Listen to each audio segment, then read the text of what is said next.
Hello everybody and welcome back. Today we're going to be looking at one of the characters in the Horus Heresy character series done by Forge World. Amazing models, all of them are really are amazing, I have to say that. Hats off to all the sculptors and designers and artists. Simon Egan in particular, his work is just staggeringly beautiful. But today we're going to be looking at Garro. Now, first things you probably noticed about my model, it's got a helmet on. And its sword is a funny colour. It's not the normal Forge World resin. We'll get to that in a moment. Looking at what Garro normally looks like, just to go over familiarities. Lovely silver armour here, standing on a slain Gal Vorbak, personal bolt gun, and of course his personalised sword Libatus, I believe. I may be pronouncing that wrong, but there we are. On the back, of course, in the little sheet, handy instructions, head goes here, etc. I found this diagram actually very useful, especially with the position of the helmet on the base. Just shows you where the little bits of rubble go in. Otherwise, I would not have been able to put them in the right place because I'm fairly useless like that. So we will start off with the man himself, and then we'll go on to the scenic base. The man himself. I chose now I don't know which kit it was from. It's either, I think it's Phalanx Wardens or Templar Wardens, Warriors, Imperial Fists. Imperial Fist anyway, upgrade head. I literally just googled Horus Heresy head, and the first thing that came up was an eBay link to this item. I think it cost me probably about £1.50. But you can pick up these little things. Everybody knows on eBay. Pick up little extras and things that do make the models slightly different. So I gave him a little helmet because my rest of my army is Iron Hands. I think only maybe 3 or 4 of the actual models don't have helmets, and I don't like painting skin anyway. I want to learn how to paint it, but I don't like paint. I can't paint it very well. So we gave him a helmet with a lovely little laurel wreath on the side. So the rest of the armor, we've already talked about the inquisitorial stamps on here and here. Personally, I would have preferred if they'd done a little symbol somewhere on the back of the leg, or maybe on the underneath, on the back, on the inside of the wrist, like it is in the books. But artist's interpretation, it still looks beautiful, as will do all the other models. There's a little skull on that one. That actually looks quite nice. Actually, a little skull. What's that? Is it a wreath around it? Or just a bit of ceramite? But there we are. I'm really actually interested in this. Come on, stay still. I'll have to point with a knife because my chubby fingers will get in the way. A little bit of fibre bundling underneath there. A little bit of fibre bundling cables underneath there. Quite nice. A little cable running down from the eagle. And also what I do like is the inscriptions on his bottom of his shins. They look really good as well.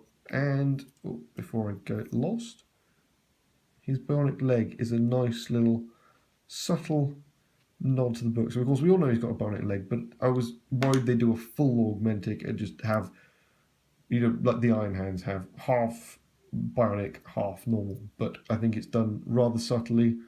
Very cool little way of doing it, and it still allows him to have his armour on, which is nice. And I've just noticed, actually, I haven't noticed before, the bolt gun, you can see individual shells in there. And you've also got a safety catch, customised shell ejection port. The bolt gun actually is very nice. And even on the bottom here, you've got a little grip on the bottom to slam the magazine. The reverse side is fairly plain. I'll turn the right way up actually so you can see. Fairly plain, but you can at least see his finger clutching at the trigger, about to fire. And I love the little indent. I think it's the Umbra pattern bolters. I may be wrong. They've got the focus, damn it. They've got the indent here that goes in, so you can see the barrel in the actual furniture of the gun. I find that really cool. And the eagle is stunning on his chest. I really do look forward to painting that and adding washes as well. Obviously you've got the eagle on his back of the collar, rising up, which has got rivets and things on it as well. Shoulder pad, fairly plain. Might put a transfer on here, little Iron Hands thing down here. And the other one, of course, as we talked about, is the inquisitorial symbol. The backpack what I first noticed, let me see if I can grab the bit without dropping everything. The backpack bears some similarities to the Calabrax pattern, or Calabrax to the Garro. I forget which came out first. I think Garro came out first, but there we are. I think that's quite nice. Obviously the exhaust ports are slightly different, but the over-the-head cable design and especially the bottom bit is the same. But there we are, I quite like that. Also, what you'll probably notice is the sword that I've got here is much larger than the scabbard. The sword was I think I broke it when I cleaned it. Just stuck a new blade on there to make it look as a two-handed broadsword. Now onto the base quickly before we wrap up, because this is going to be quite a long video. Galval back dead on the base. Lovely little bit of runes, I think. Just where my finger is moving there. Runes on the side of his helm. And his face, if you can just about see underneath there. I wonder if will that work? Yeah, just about see the face. It's very faint. But you can also see all of his guts and everything. And wires spilling out. And his amputated leg. And what I quite like about the leg and the arm that's been amputated, you can see all the bones inside. And if we quickly grab the scenic base, they've put the bones in on there as well, so it does actually look. There we are. His arm's just been cut off and it's just landed next to him as he's been mauled by Garro's superior swordsmanship and marksmanship. Huzzah! Glory to the Emperor. But what I really want to enthuse about this,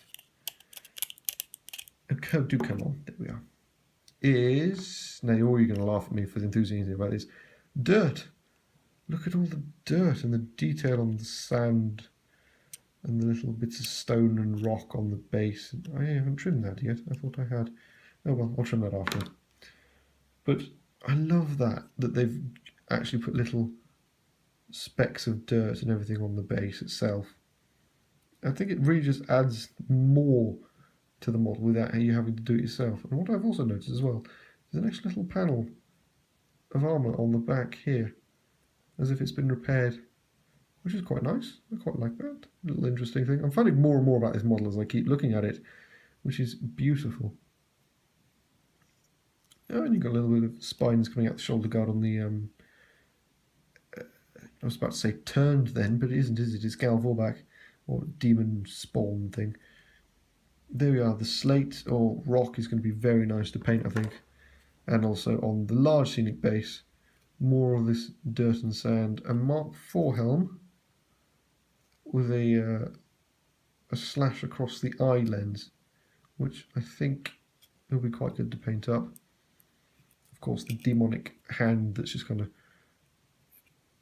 come on focus, just draped across the side there, still in its armour. The metal girders I really, really like. Some of them have got scratch marks in them. Obviously missing a rivet and slightly bent out of shape.